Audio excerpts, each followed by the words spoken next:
What about, this is the first date on the European tour? This is, yeah. Why? Today. Testing ground or what?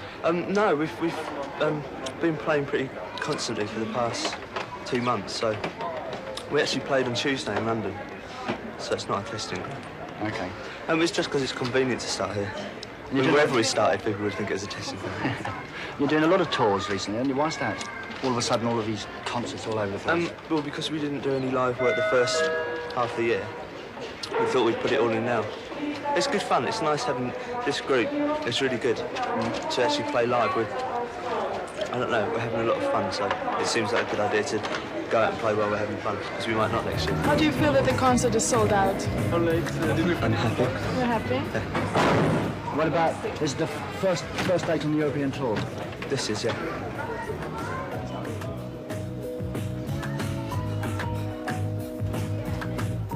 From 1978 to 1985, what's the period of transition been like for you?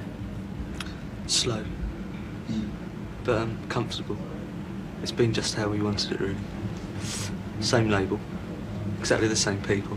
It's just gradually got bigger in very manageable steps, which we've controlled all the way along. So it's been good. And people have come and gone in the band, but you and Lol have stayed together. Yeah, it looks more coming and going on paper than it actually is, because Simon's been in the group before and Paul's been in the group before, so it's only really Boris that's a newcomer, because it just was cycling, people sort of go in and come. It's more like a figure eight really than people going through. When you were just with Lol, probably other session musicians, the Let's Go to Bed came out, and that was like the beginning of the real commercial Cure.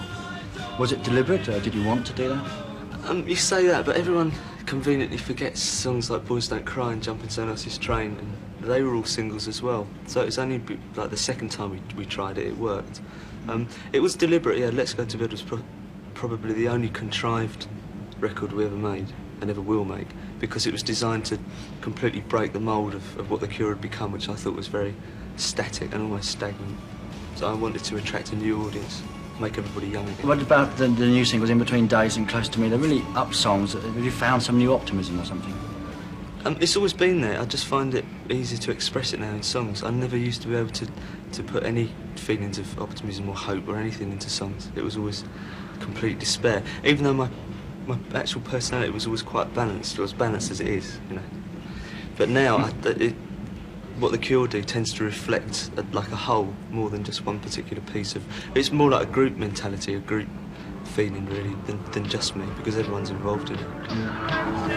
There aren't too many. In fact, it's strange in that the more popular we've got, the less obsessive people have become. Which I suppose there is some kind of perverse law which will dictate that, because when people feel that you're their group and that you belong to them, they tend to become very, very possessive and obsessive. Whereas now, people tend to realise that there's a lot of other people want a part of us as well. So there's a few people left from the very early days of, you know, the sort of priest mentality, the Church of the Cure, but not very many. Most of them have died, I think. I saw a lot of people who tried to copy Robert Smith. How do you feel about this?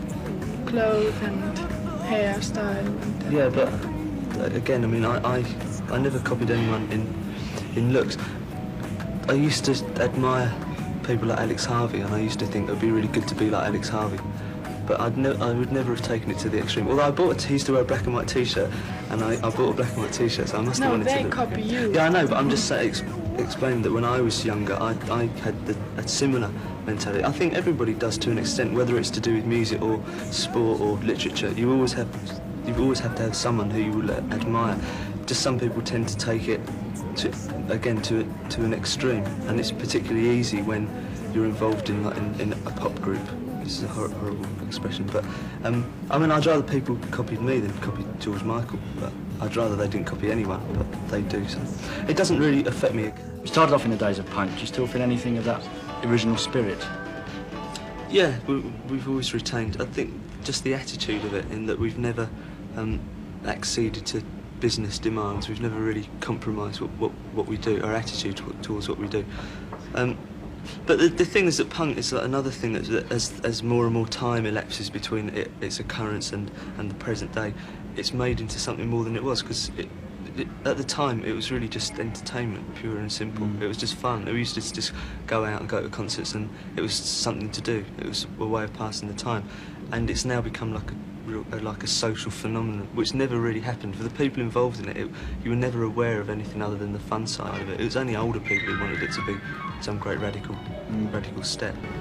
I'd like to, whatever we do, to be very different to what we've done before. I'd like live. I'd hate us to go out again with just a bigger show or more lights and present the same type of show. I'd like to do something really, really different, like with either us playing a soundtrack to a film rather than just doing our own songs, or anything. I mean, just something very radical. But I really don't know, because I never think about what we're going to do until we finish doing what we're doing. So when we finish in a couple of weeks, that'll be the end of like the head on the door year, and then we can think about what we're going to do next. Maybe nothing, I don't know. Maybe I'll take a very long holiday. Could you stop and not do it anymore? Yeah, I'll have to stop. I think next year, when it's our 10th anniversary next December, that'd be a perfect time to stop, I think.